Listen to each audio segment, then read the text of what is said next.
Welcome to the presentation for Nursing 150 for fall semester 2016.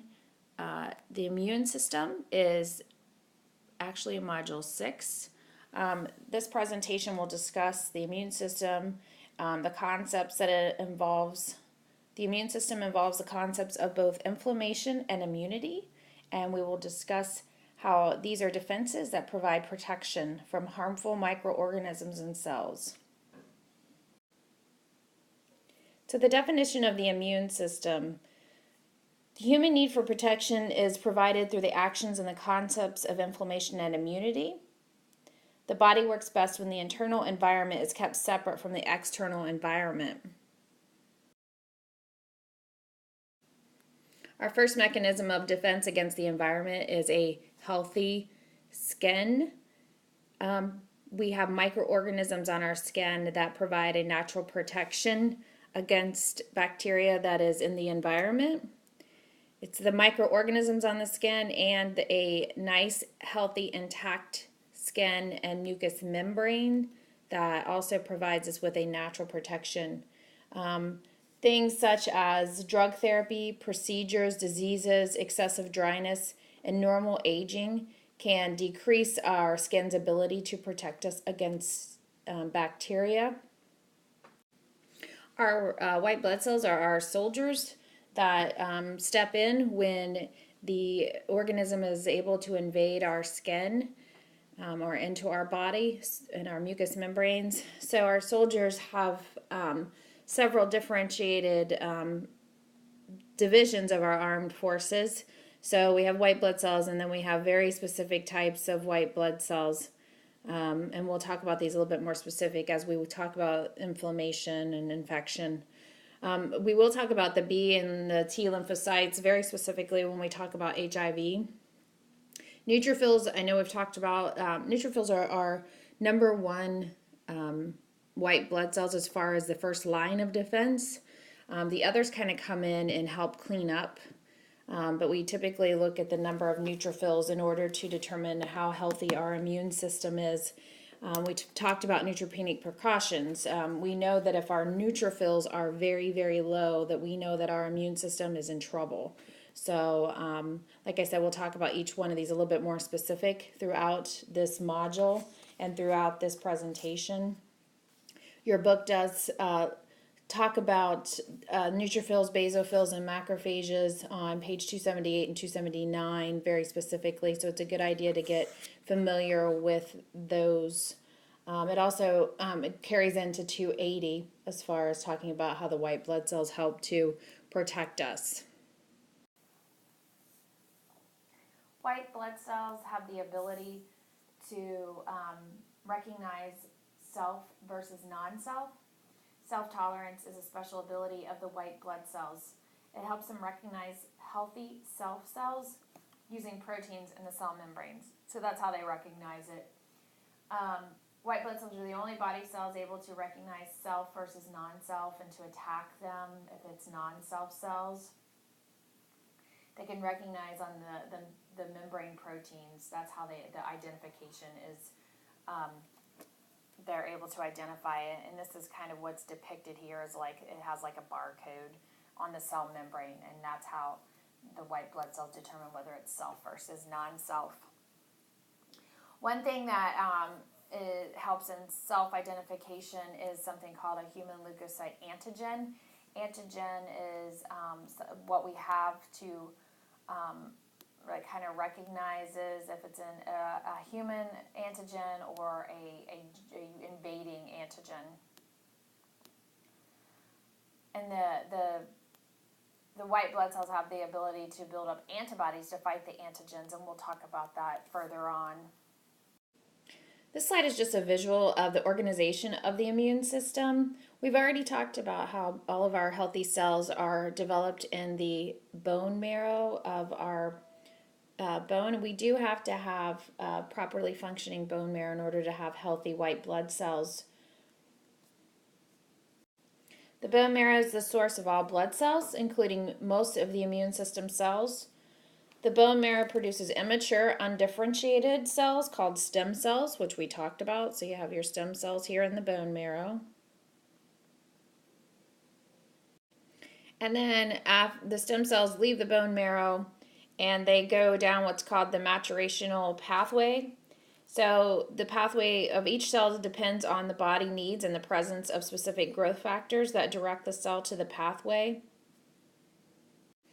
So whatever pathway they're taken on according to body's needs, they develop into a specific type of cell. Some of them neutrophils, some of them basophils, eosinophils, and so forth. So this is just kind of a reminder of how all this happens and the fact that we need a properly functioning bone marrow in order for us to develop a proper immune system with the appropriate number of white blood cells.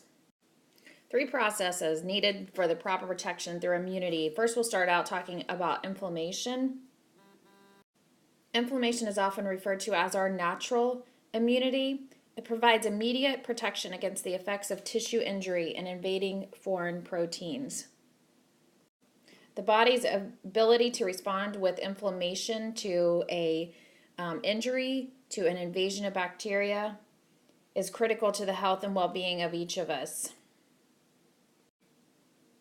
The inflammatory response is immediate, but it is short term. It's our first line whenever we are endangered by bacteria or some kind of trauma. It does not provide a true immunity on repeated exposure, so it's just kind of that first responder. That's the EMTs that get there. Inflammation is non-specific to any invasion. It can be started quickly by almost any event, regardless of where it occurs or what causes it. There's a great table on page 278. It's table 17.1. It differentiates inflammation, antibody-mediated immunity, and cell-mediated immunity. It talks about the white blood cells that are involved in inflammation. Those are neutrophils, macrophages, monocytes, eosinophils, and basophils. And it tells what each specific job of each one of these white blood cells are. It does the same for antibody-mediated immunity and the cell-mediated immunity. So it's a good idea to kind of look at that table to kind of help you understand these 3 types of protection. Antibody-mediated immunity is just what it says it is. It's when we develop antibodies after we have been invaded by a certain bacteria. Or actually, I should be using the term antigen. Antigen is something the body identifies as foreign. So the antibody-mediated immunity is where those B cells become involved. They become sensitized to a foreign protein, also known as an antigen. And we produce antibodies directly, specifically against that protein. So that antibody that is developed from the B cell then causes one of several actions to neutralize, eliminate, or destroy that antigen. So in antibody-mediated immunity, the body basically learns to make enough of any specific antibody to provide a long-lasting immunity against a specific organism or toxin. So basically what it does is it remembers it, and it remembers an antigen, develops antibodies to fight that from ever happening again. So if you think about, if we have been invaded by maybe the chicken pox, which is a virus, so your body trains a special team. So now we have a special chickenpox team. We have a special division of our military. It's called the chickenpox antibodies. So it remembers that antigen that invaded our body at one time, and so whenever that tries to happen again, our special team runs up and says, not going to happen again. We've already very specially trained to recognize you and to keep you from making us sick again. Cell-mediated immunity is a very complex immunity. It involves many white blood cell actions and interactions. It is a type of adaptive or acquired true immunity that is provided by the lymphocytes. So those are a type of white blood cells, but specifically the lymphocyte stem cells. Certain cell-mediated immunity responds, it influences and regulates the activities of the antibody-mediated immunity and inflammation. So it produces and releases cytokines for total or full immunity. So this is kind of like our big very big, important piece of our immunity system because it provides us with a lasting immunity that protects us our whole life. And so, one thing to remember is that the white blood cells with the most important role in cell mediated immunity include specific T lymphocytes, also known as T cells, along with a special population of cells known as the natural killer cells. So T cells have a variety of subsets, each of which has a very specific function. And I'm going to talk about this a little bit more on the next slide. So the last part I'm going to talk about on this slide is just that full immunity requires the functions and interactions of all three of these processes. So just think about how all those have to work together in order to provide the person with a full functioning immune system. So for this slide, I just want to talk a little bit more specifically about the T lymphocytes. So these are a type of white blood cells, the lymphocytes are, and specifically we'll talk about the T cells, the T lymphocytes. They do play a large part in cell-mediated immunity. T cells are named for they can be identified by the presence of marker proteins, which are the antigens that are on the cell membrane surface. So a type of T cell called a helper or inducer T cell, they have a protein on their membrane for T4 protein. So it's often called your T4 cells. You might also see it written as TH, so it's a T4 or T helper cell. So these are all talking about the same cell, so I just don't want you to get confused. The T4 cell is known as the helper or the inducer cell. The reason it's called that is because it can easily recognize self versus non-self cells. When they recognize a non-self, which is an antigen, the helper inducer T cells secrete cytokines that can enhance the activity of other white blood cells and increase overall immune function. So that is why they are identified as the helper or inducer. So the T4 is very important because what happens when it recognizes a non-self antigen, which means that it's something foreign, if it recognizes that there is something foreign in the body, it will activate other parts of the immune system. So it enhances the activity of your other white blood cells in order to make us have a very strong immune system. So these lymphocytes, known as T4 helper cells, play a huge part in our cell-mediated immunity and general protection of the patient. I often refer to the T4 as the general of our army. It's running the show. It's the commander-in-chief. Because without it, we do not have an organized, enhanced immune system, so it can put us, if we don't have T4 cells. So the reason I'm telling you and kind of focusing on this a little bit is because this does play a part in understanding HIV. Your book does go on to talk a little bit more about the T cells. I encourage you to read that. That's on page 285, and cell-mediated immunity. It's important to kind of understand how all the T cells play a part in cell-mediated immunity. This slide is just a visual to help you understand the inflammatory response. It goes through the stages of inflammation along the side here. So basically, your body recognizes that you have a wound here, so it activates the inflammatory response, which sends in an increased blood flow. It sends in platelets to clot. It sends in neutrophils to start killing the bacteria. Macrophages begin to come in to clean up the process of cleaning up the bacteria. Macrophages secrete these cytokines that attract the immune system cells to the site and activate cell repair. So basically, inflammation, if we see inflammation at a site, that means that the immune system is working. So it's actually good. We just don't want it to continue. We want the inflammatory response to kind of start cleaning up to begin with, to activate the other pieces of the immune system that will hopefully stop this short-term inflammatory response and then heal the patient. So I really like this slide because you can see how how each part of the white blood cells plays a part in the inflammatory response and in activating the other cell-mediated immunity and antibody-mediated immunity.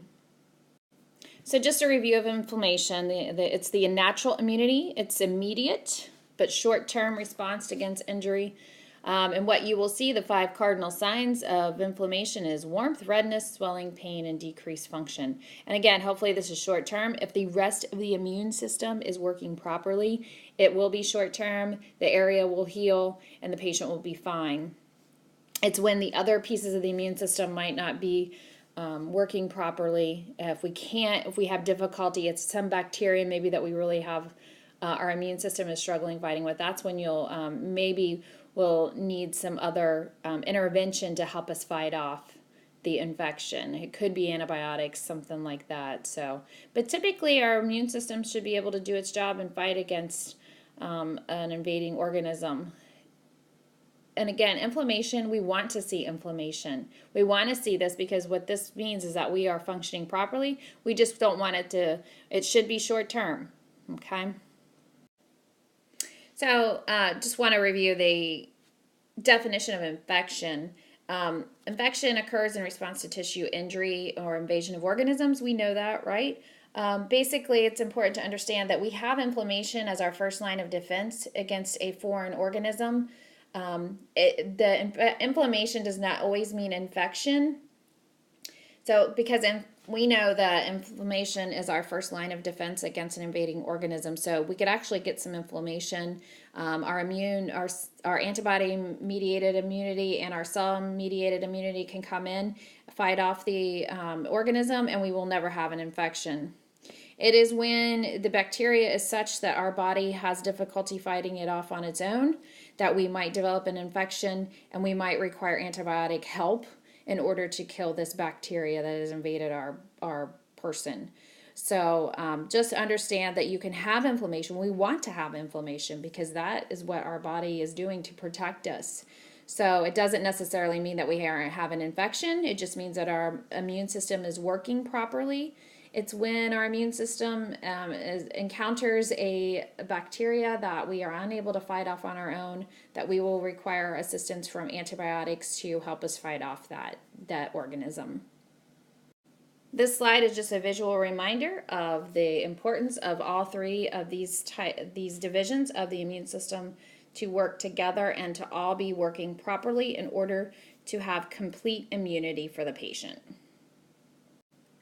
So what do we mean when we say immunity? It's an adaptive internal protection that results in long-term resistance to the effects of invading microorganisms.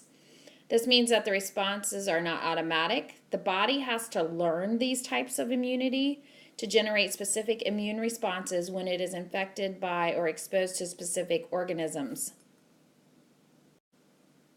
Antibody-mediated immunity is also known as humoral immunity, which means it involves antigen-antibody interactions to neutralize, eliminate, or to destroy foreign proteins. And remember, antibodies are produced by sensitized B lymphocytes.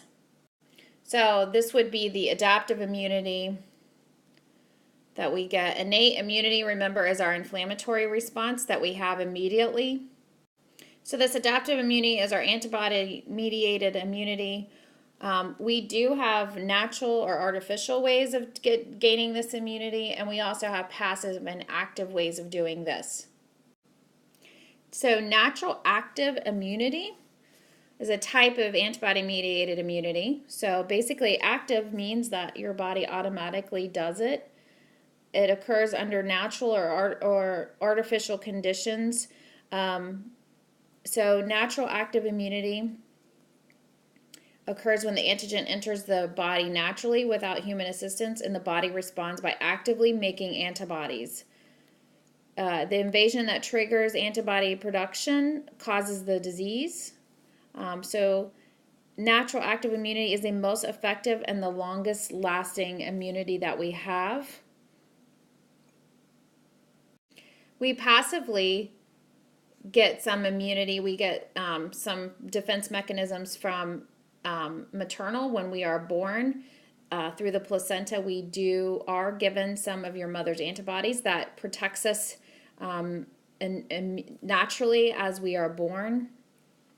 Artificial active immunity is a protection developed by a vaccination or an immunization. So you have that right here.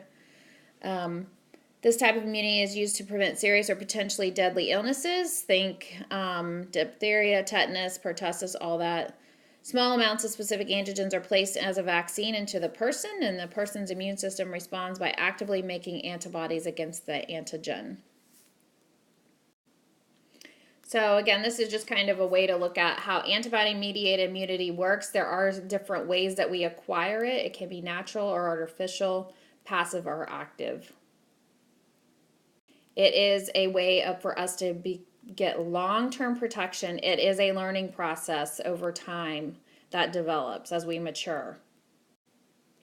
And again, just to review, cell-mediated immunity requires our T lymphocytes to be functioning properly, and they basically enhance the rest of the immune system. The other piece of cell-mediated immunity, it enhances the body's ability to protect itself through the ability to differentiate self from non-self. And that's what the lymphocytes, the T lymphocytes, are able to do. Specifically, I don't know what that spell is supposed to be, non-self. So specifically that T4 or that helper cell is very good at identifying self versus non-self. And we fight off the ones that we identify as non-self. Cell-mediated immunity is important to prevent the development of cancer and metastasis after exposure to carcinogens. So very important piece of our body immune system.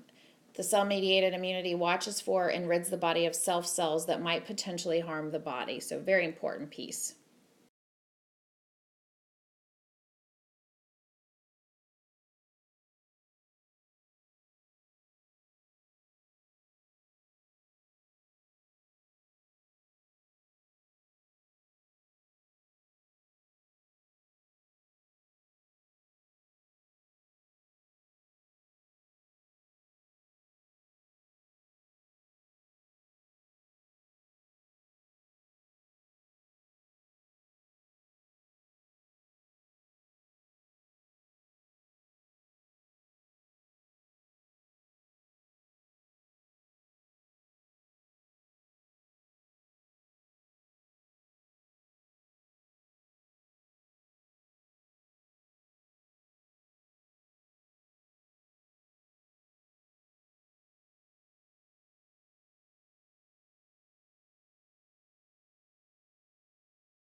Okay, so also for Module 2, we talk about allergies and hypersensitivities. This is in Chapter 2 of IGE. So an allergy is just basically when somebody responds to something, your body kind of identifies it as an antigen or a nuisance, and it sort of triggers that inflammatory response. Examples of that is like a peanut allergy. Most of us, when we are exposed to the oils from peanuts, your body's like, oh, that's a peanut, and that's cool. Some people, they identify the oils from a peanut as foreign, so the body kicks in an inflammatory response. It's that immediate response. It could be just the inflammation in the nares and the eyes, on the skin that's triggered. So they start to break out. They might get a runny nose, itchy eyes. That is an inflammatory response that's related to an allergy. It's an abnormal response. Anaphylaxis is kind of taking that allergic response to the next level. It's like an allergic response on steroids. It's when your body reacts so violently to exposure to something that, like, your throat swells, your face swells, eyes swell, everything. This inflammatory response just goes insane. So that's an emergency situation, and that's like a very, very severe allergic reaction. So just make sure you have an understanding of the difference between these two. It's important to understand, if you kind of go back to the sequence of the inflammatory response, there are stages: stage 1, stage 2, stage 3 of inflammation. In stage 1, once the body recognizes something foreign, it is that initial inflammatory response. It's a vascular part, and that's when the blood vessels kind of dilate and leukocytes kind of come into this area, and the leukocytes secrete histamine, serotonin, and kinins that constrict the small vessels and then dilate the arteries to get blood flow to this area. That's what causes the redness and warmth and that increased blood flow. So that occurs in an allergic reaction as well, and that's why you see all this swelling and redness and craziness.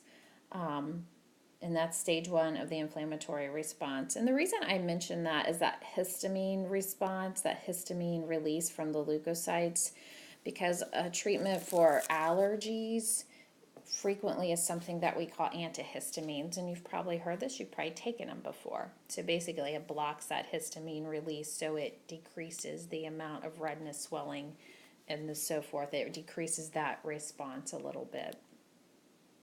If you want to review that inflammatory response, that sequence of inflammatory response, it's on page 308 in IGGI, and that's in chapter 19. There's about a half a page or so that kind of reviews that response. Okay, in this slide, we're just going to kind of go over what is referred to as a hypersensitivity or allergy.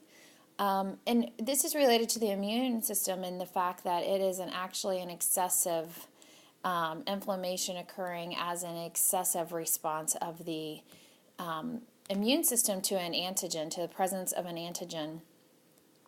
Typically, these antigens are identified as something that are abnormal or not welcome, possibly, to that specific person. And it's usually things that are typically okay for the human body, but for whatever reason, some individuals have an exaggerated response to something. A good example of that is peanuts. The majority of people can eat a peanut, be near a peanut, and be just fine.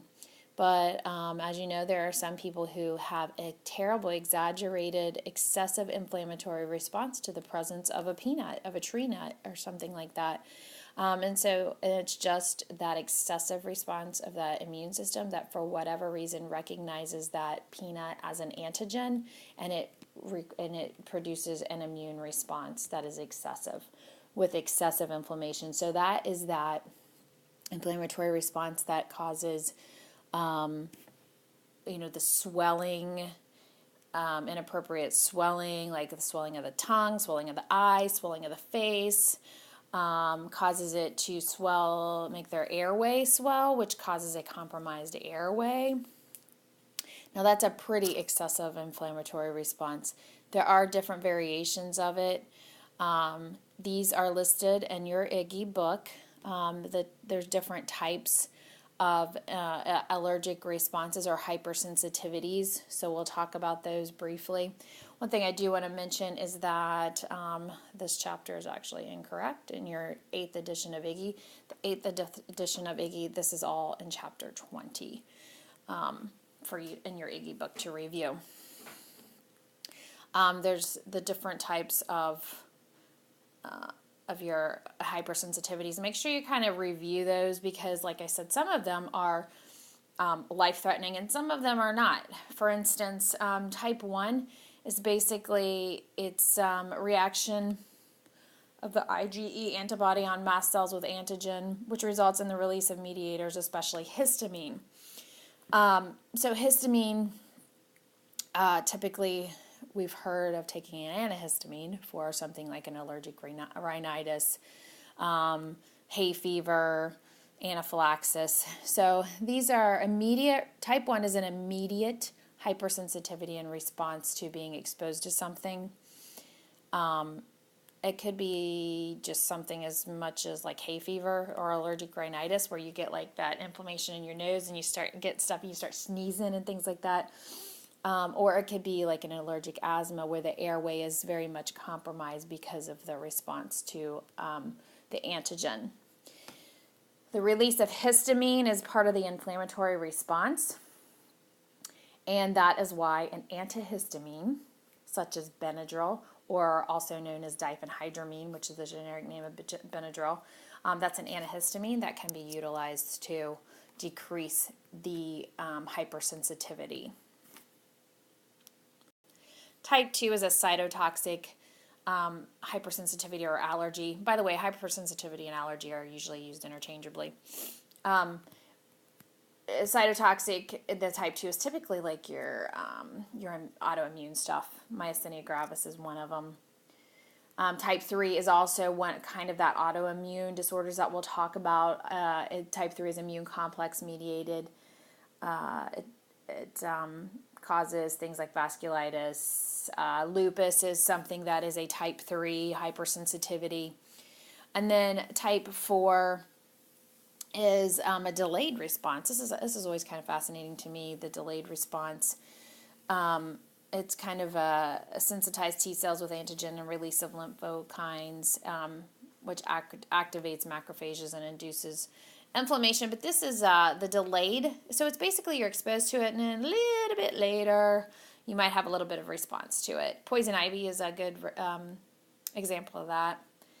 And TB tests that you guys have had. So you know how you have to wait like 48 hours before they read it? That's because it's a delayed response that you would have. You don't have to necessarily memorize these, but just understand that there are definitely varying degrees of hypersensitivity and allergies. And know that a delayed one would not be as an emergent situation as possibly the immediate, which is type 1. So read through these in your chapter 20. One of the things that I always want to point out to people is the best way to not have an allergic reaction is avoidance. If we've been able to identify the specific allergen that causes the reaction, then the best way to keep it from happening is to avoid it. Now, there are some things we cannot avoid. If you're allergic to just pollen and things in the atmosphere, it's very difficult to avoid that.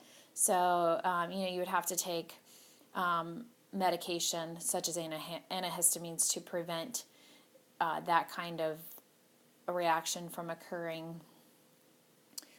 But if it's something such as peanuts or a medication perhaps that you're allergic to, just avoid it. Don't take it. That's the best way to not have this occur. Treatments for hypersensitivity or allergies usually consist of antihistamines, which block that histamine release that causes the inflammatory response. Corticosteroids decrease inflammation. That's how they work. So they're used effectively for a lot of inflammatory disease processes. So the thing of it is it does decrease your immune response. So when somebody's on a steroid, they do need to know that it does make them at risk for getting infections if they're around sick people. And the reason that is how they work is they decrease that inflammatory response. So it can make them at risk for getting other things. But it does decrease that response, that hypersensitive response. So that's how it works for allergies. Mast cell stabilizers are, they prevent mast cell membranes from opening when an allergen binds to the IgE, which is the antigen.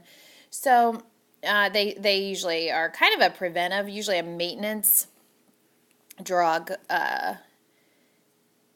Singulair is a mast cell stabilizing drug that is used quite often for asthmatics and people who have like an environmental trigger for their asthma. Anaphylaxis is that serious immediate reaction. It's a type 1 reaction. where it's a life-threatening situation. Anaphylaxis is an emergency situation that needs to be identified quickly and treated quickly before a patient becomes extremely ill. It's the most life-threatening type 1 hypersensitivity reaction. It's usually a systemic reaction that occurs rapidly. It can affect many organs. The one that we are most worried about is sometimes it causes inflammations in those airways, and it can cause a patient to lose the ability to move air and get oxygen. So it's important to know if somebody has a history of any kind of reaction like this, a type 1 reaction. Maybe it's a peanut allergy that causes a type 1 reaction. Maybe it's a bee allergy. They need to, any of these people that have such an allergy need to be educated that they need an epinephrine pen handy. Epinephrine is the emergency drug to treat an anaphylactic reaction. There is some information in your book about how to take care of an EpiPen and how to educate a patient regarding the use of their EpiPen. So make sure you refer to that. Epinephrine is a drug that can help with that emergency situation. It increases blood flow to the area.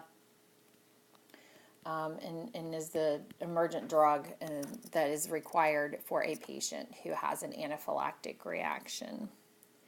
So just to understand how this works, epinephrine would be your emergency drug when somebody's in really, really big trouble. They're losing their airway, they have stridor, they have bronchospasms, they're wheezing really bad. So we might give them a dose of epinephrine. And then to follow up, we might give them a dose of diphenhydramine to keep them, to decrease the inflammation with that antihistamine effect of the diphenhydramine.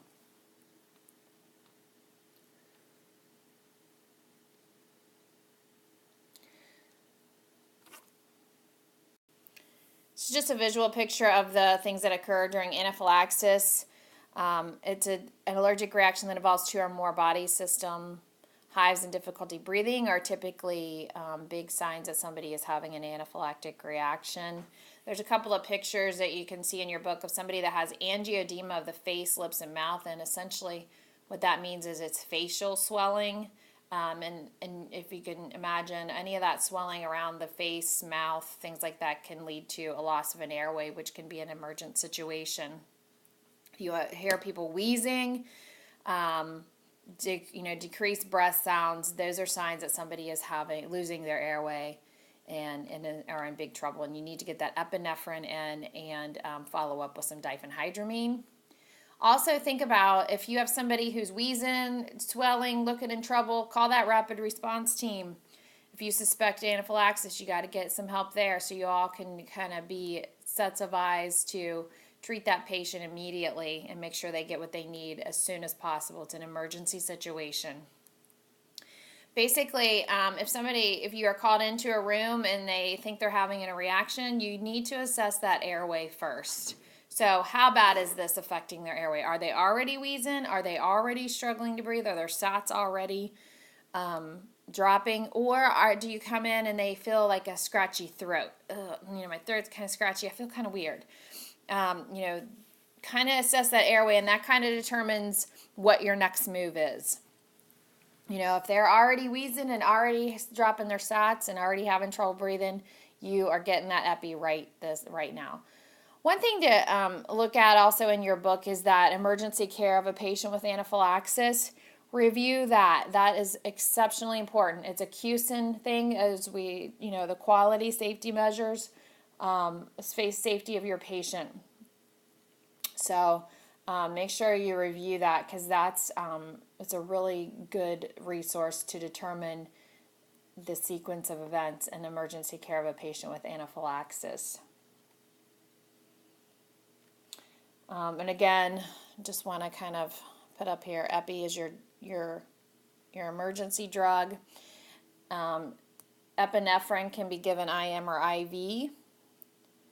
It constricts the blood vessels, improves cardiac contraction, and dilates the bronchioles. That's the big piece that we need. It dilates those bronchial airways to get some air into that patient. So it works here. You do have some tables in your book that goes over the drug therapy for a patient with anaphylaxis. A good idea to look those over.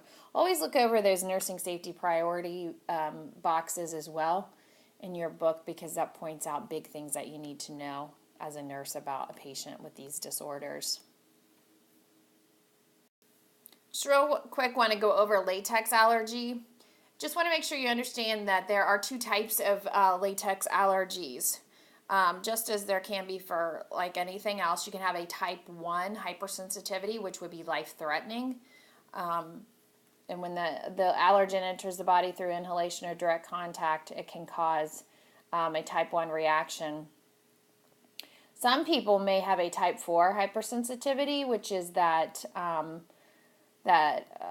where it just causes like a contact dermatitis. It's more like a delayed response. So some people might, if they get in contact with it, they might get a little rash, contact dermatitis. Some people might have both. They have a mixed allergic response to latex. They could have a little bit of respiratory issues as well as the contact dermatitis.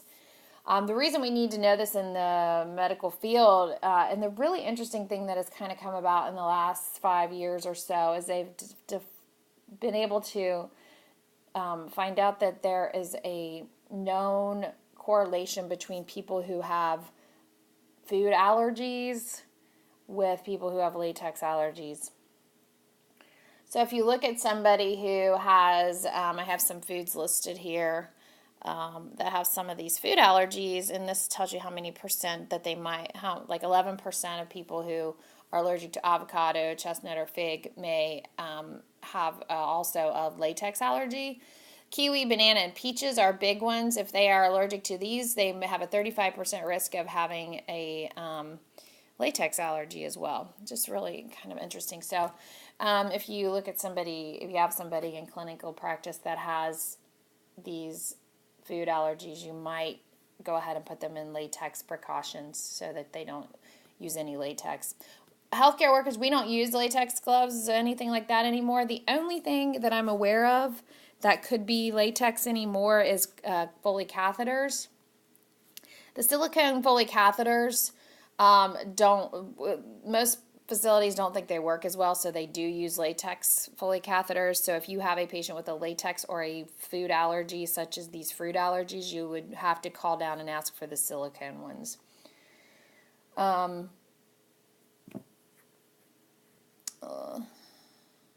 So just in conclusion, really, about allergies and hypersensitivities, one thing that is really important that we ask of our patients is, do you have an allergy? Yes, I'm allergic to peanuts. Tell me about your reaction to peanuts. Oh, I just get a rash. Okay. Or if somebody tells you, I'm allergic to peanuts and I almost died from it, it's a little bit different precautions. We are going to do everything we can to make sure they're not exposed to peanuts. If it just gives them a rash, then we'll still be careful, but it's not as life-threatening. Same thing with latex. If they say, I'm allergic to latex, tell me what kind of response you have to it. Well, I almost died. Okay, that's serious. That's a big deal. Or I just get a rash on my hands if I get exposed to it. You need to kind of know the response that they have in order just to kind of direct your care and be on the lookout for things. So in summary, it's always a good idea to review with patients their allergies. So even if allergies are already listed, if you have electronic medical record and the allergies are listed, it's always good to review that with them specifically. Again, ask them, you're only allergic to Bactrim and salt. Is that correct? Correct. Are you allergic to anything else? The other thing that you really need to do as a nurse is to make sure you update it. So if they have some kind of reaction while they're in your care, you want to make sure you add that to their allergy list. And always make sure you refer to that allergy list to make sure we're not exposing them to anything that they might have a reaction to. A couple of other drugs that we use for anaphylaxis or hypersensitivity allergies.